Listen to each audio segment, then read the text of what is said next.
था क्या बिछादू साहब? और ये पसीना किस लिए बहाया है? अरे हंसती किसने मांगी? यही तो कह रहा था रतन। क्या बे रतन, तेरे कानों में डांट डली है क्या? मैंने कहा था कल जो धोबी के यहाँ से चद्दर आई है वो मांग ला। अब तेरे लिए दूसरा दिमाग कहाँ से लाऊं? उल्लू कहीं का। अच्छा जा पूजा वाली कोठरी में। और तुम उसकी माँ किस मर्ज की दवा हो? जैसे तैसे करके तो वो लोग पकड़ में आए हैं। अब तुम्हारी बेवकूफी से सारी मेहनत बेकार जाए तो मुझे दोष मत देना। तो मैं ही क्या करूं? सारे जतन करके तो हार गई। तुम ही ने उसे पढ़ा लिखा कर सर पर चढ़ा रखा है। भाई हमारी समझ में पढ़ाई लिखाई के जंजाल तो आते नहीं है। हमारा जमाना अच्छा था, आ ई पढ़ ली, गिनती सीख ली, ज्यादा से ज्यादा स्त्री सुबोधनी पढ़ ली। अरे स्त्री सुबोधनी में ऐसी ऐसी बातें कि क्या तुम्हारी बीए और क्या तुम्हारी एमए होगी। और आजकल के तो लक्षण भी अनोखे हैं। ग्रामोफोन बाजा होता है ना? क्यों? दो प्रकार का होता है। एक इंसान का बनाया हुआ जिसे एक बार चला और एक बार चढ़ा तो रुकने का नाम नहीं। हटो भी, तुम्हें तो ठिठोली सोचती रहती है। ये तो होता नहीं अपनी बेटी को राह पर लाते। अब देर ही कितनी रह गई है उन लोगों के आने में? अरे तो हुआ क्या? तुम्ही ने कहा था उसे ठीक ठाक करके नीचे लाना है। इसी मारे मैंने उसके सामने ऑर्डर रखे थे। भाई आजकल की लड़की कितनी भी सुंदर हो, बिना टिमटाम के कोई पूछता है। लेकिन ना जाने इस लड़की को किस जन्म की नफरत है इन चीजों से। भाई मैं बाज आई तुम्हारी इस लड़की से। ना जाने कैसा इसका दिमाग है, वरना आजकल की लड़कियों के सारे तो पाउडर का कारोबार चलता है। भाई मैंने तो पहले ही कहा था लड़की को इंटर पास करा दो, कम से कम हाथ में तो रहती, इतनी परेशानी भी ना उठानी पड़ती।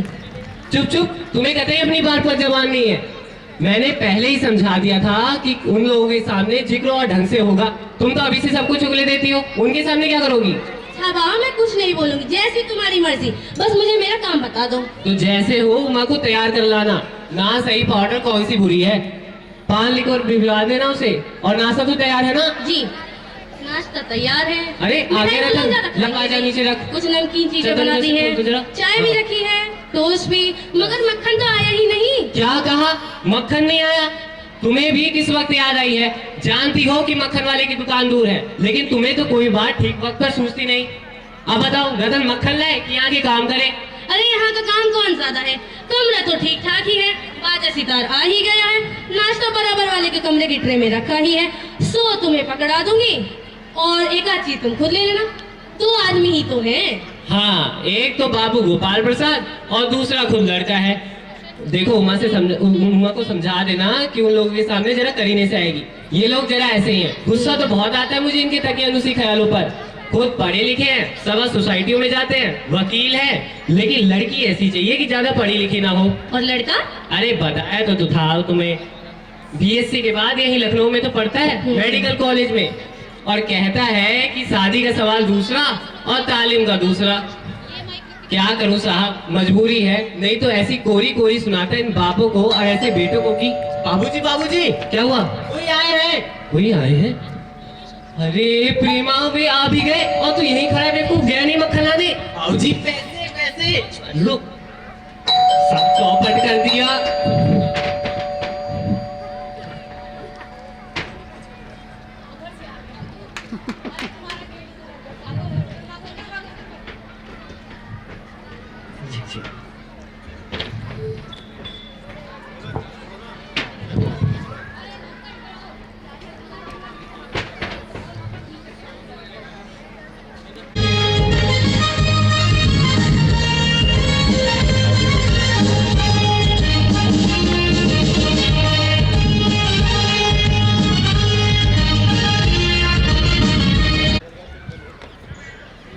अरे नहीं साहब, तांगे वाला जानता था और फिर तो मैं आना ही था। भाई रास्ता मिलता कैसे नहीं? जी ये तो आपने ठीक कहा, लेकिन मैंने आपको तकलीफ तो दी। अरे नहीं साहब, जैसा मेरा काम वैसा आपका काम। भाई लड़के की शादी तो करानी है, ये कहिए मैंने आपके लिए खासी परेशानी खड़ी कर दी। ये लीजिए, आप तो मुझे ही कांटों में घसीटने लगे भाई। और शंकर बाबू कितने दिनों की छुट्टियां है? जी कॉलेज की तो छुट्टियां नहीं है, बस वीकेंड में ही चला आया था। आपके कोर्स खत्म होने में तो अब लगभग साल भर रहा होगा। हाँ यही कुछ साल 2 साल। जी वो ना मैं 1 आध साल का मार्जिन लेकर ही चलता हूँ। वो असल में बात यह है बाबू राम स्वरूप, हमारा बच्चा बीमार पड़ गया था अब क्या बताऊं साहब, इनको सारी बीमारी इसी उम्र में सताती हैं। एक हमारा जमाना था, स्कूल से आके दर्जनों को उड़ा जाते थे और फिर भी जो खाना खाने बैठते तो वैसी की वैसी भूख। जी जी, उस जमाने में तो कचौड़ियाँ भी पैसे की 2 आती थी। जनाब ये हाल था, 4 पैसे की 1.5 बलाई आती थी और 2 आने की अकेले एकदम करने की ताकत थी। अब तो बहुत तेरे खेल होते हैं, तब तो ना कोई ये बैडमिंटन जानता था और ना ये वॉलीबॉल, बस कभी कभी दोस्तों के साथ क्रिकेट या हॉकी खेल लिया करते थे। लेकिन मजाले को ये कह दे कि लड़का कमजोर है। जी जी, ये तो आपने बिल्कुल ठीक कहा। और पढ़ाई का तो ये हाल था साहब कि जिस दिन बैठ गए कुर्सी पर पढ़ने के लिए 12 घंटे की सीटिंग हो गई। 12 घंटे, मैं सच कहता हूँ, उस जमाने का मैट्रिक्स भी ऐसी अंग्रेजी लिखता था, फराटेदार अंग्रेजी, कि आजकल के MA BA भी मुकाबला नहीं कर पाएंगे। जी, उस जमाने की तो बात ही दूसरी है। माफ कीजिएगा जरा बाबू राम स्वरूप, बस उस जमाने की जब याद आती है ना तो जरा जब्त करना मुश्किल हो जाता है। जी हाँ, वो तो था ही निराला जमाना। ये सब तो होता ही रहेगा, अब कुछ बिजनेस की बातचीत हो जाए। बिजनेस ओ अच्छा, आप नाश्ता तो कर लीजिए। अरे इन सब का आप क्यों तकल्लुफ करते हैं? अरे तकल्लुफ किस बात का, नाश्ता भिजवा देना जरा। जी।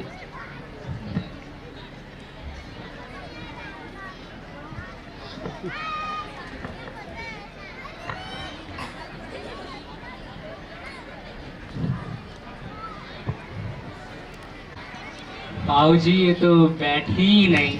क्या कर सकते हैं, चीनी भी नाम के लिए डाल दी जाए तो फिर जायका ही क्या रहेगा। जी बिल्कुल। जी सुना है सरकार अब ज्यादा चीनी देने वालों पर भी टैक्स लगाएगी। अरे सरकार का तो काम ही है टैक्स लगाना, अगर वो टैक्स नहीं लगाएगी तो उनका खर्चा पानी कैसे चलेगा। वैसे ये सब तो होता ही रहेगा। उमा बिटिया कहीं दिखाई नहीं दे रही है, ठीक हो बेटे? वो आप अभी देख लीजिएगा। अरे देखना क्या है, आपसे इतनी बातचीत हो गई है तो इसे भी आप रस्मी समझिए। बाकी जन्म पत्रिका तो मिल ही गई होगी। जी हाँ, जायची का मिलना क्या बड़ी बात है भाई, ठाकुर जी के सामने रख दिए, अब खुद ब खुद मिला हुआ समझिए। ये बात आपने बिल्कुल ठीक कही है, लेकिन यह जो मेरे कान में भनक पड़ी है तो गलत है ना। जी किस बारे में? यही पढ़ाई लिखाई के बारे में। जी हाँ, साफ बात है, हमें ज्यादा पढ़ी लिखी लड़की तो चाहिए नहीं भाई, कोई मेम साहब थोड़ी ना रखनी है, तो फिर कौन संभालेगा इनके नखरों को, क्यों शंकर? जी हाँ, हमें कोई नौकरी तो करानी है नहीं। जी साहब, नौकरी का तो सवाल ही नहीं उठता। जी साहब, देखिए कुछ लोग मेरे से कहते हैं जब आपने अपने लड़कों को BA में तक पढ़ाया है तो लड़कियां भी क्रेडिट लीजिए। अब जरा पूछिए नकल के ठेकेदारों से, भाई लड़कों की पढ़ाई और लड़कियों की पढ़ाई एक बात है? भाई लड़कों का तो काम ये पढ़ना लिखना और काबिल बनना, अगर लड़कियां भी यही करने लगेंगी, पॉलिटिक्स में भाषण देंगी, तब तो हो चुकी घर गृहस्थी। ऐसी छोटी सोच वाले लोगों का क्या ही कर सकते हैं। क्या सोच रहे हैं बाबू राम स्वरूप? जी कुछ नहीं, मैं अभी आया देख कर। जी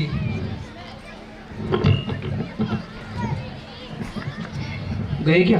गए। आदमी भी जी। भला लगता है, अब पता चले लड़की कैसी है। जी क्यों, क्या हुआ? कुछ नहीं। तो ऐसे झुक कर क्यों चलते हो? ब्याह तय कराने आए हो? कमर सीधी करके चलो, तुम्हारा तो ठीक ही कहते हैं शंकर की बैग आगे है। आगे अरे आपने तो कुछ लिया ही नहीं अभी। अरे लेना क्या, नाश्ता। अरे पान भिजवा देना जरा।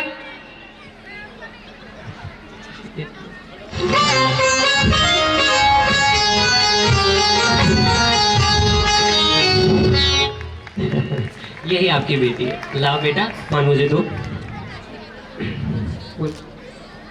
बाबूजी चश्मा। चश्मा? अरे वो पिछले महीने इसकी आंखें दुखने आ गई थी तो कुछ समय के लिए चश्मा लगाना पड़ा, बाकी ऐसी कोई बात नहीं। पढ़ाई लिखाई की वजह से तो नहीं है? नहीं नहीं, वो तो मैंने आपको अर्ज किया ना। जी बैठो बेटी बैठो। बैठो बेटा। नहीं नहीं, आप बैठ जाइए, मैं आती हूँ। बाबूजी ये तो फिर से नहीं बैठी। क्या कर, देखिए चाल में तो कुछ खराबी है नहीं, चेहरे पर भी छवि है। अब बेटी आपने कुछ गाना बजाना सीखा या पेंटिंग कुछ सीखा है? हाँ हाँ, हारमोनियम बजा लेती है और सितार भी। और ये जो पीछे कुत्ते की तस्वीर टंगी है ना, ये इसी ने बनाई है। अच्छा है, अच्छा। फिर तो बेटी आपने कुछ पेंटिंग वेंटिंग या आपने कुछ सीखा ही है? कुछ सिलाई वगैरह सीखी है आपने? हाँ हाँ हाँ हाँ, सिलाई तो सारे घर की यही करती है, और बाकी मेरी कमीज देख लीजिए। क्या बात है, फिर तो बेटी आपने इनाम भी जीते होंगे। इनाम तो इसने काफी। अरे जरा इसे भी तो मुंह खोलना चाहिए। बेटा बोलो। It's 15:34. जरा शर्माती है। अरे बेटा देखो आप क्या करो, जवाब दो ना। क्या जवाब दूं बाबूजी?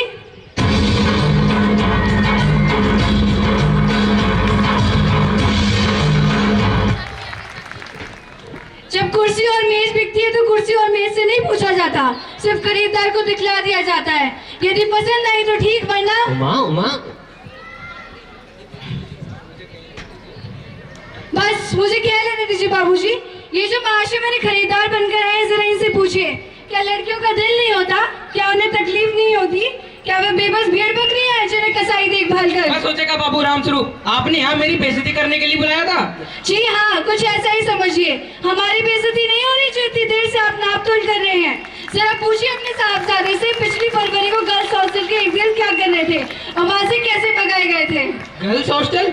एक मिनट, तुम कॉलेज में पढ़ी हो? जी हाँ, मैं कॉलेज में पढ़ी हूँ। मैं बीए पास हूँ। मैंने कोई चोरी नहीं की, कोई पाप नहीं किया, ना आपकी लड़की की तरह ताक झाँक कर काटता दिखाई है।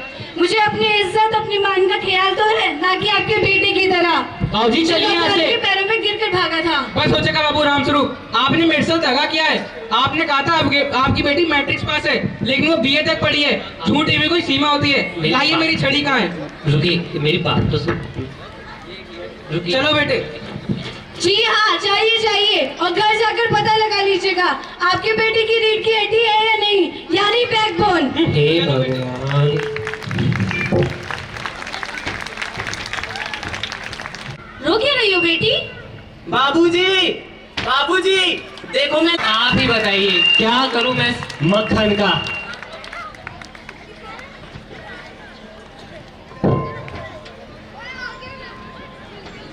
रीढ़ की हड्डी हमारे शरीर का बहुत ही अहम हिस्सा होता है। रीढ़ की हड्डी के अभाव से हमारा शरीर झुक जाता है, हम किसी के सामने सर उठाकर नहीं चल पाते। उसी तरह से हमारा समाज है। यदि हम लड़के और लड़कियों में भेदभाव करेंगे, उनको समान अधिकार नहीं देंगे, तो हमारा समाज भी झुक जाएगा। ये गोपाल प्रसाद और शंकर जैसे लोग, जिनकी सोच है कि लड़कियों का काम होता है घर गृहस्थी संभालना और लड़कों का काम होता है पढ़ना लिखना, काबिल बनना, पर ऐसा नहीं है। लड़कियां भी काबिल बन सकती हैं।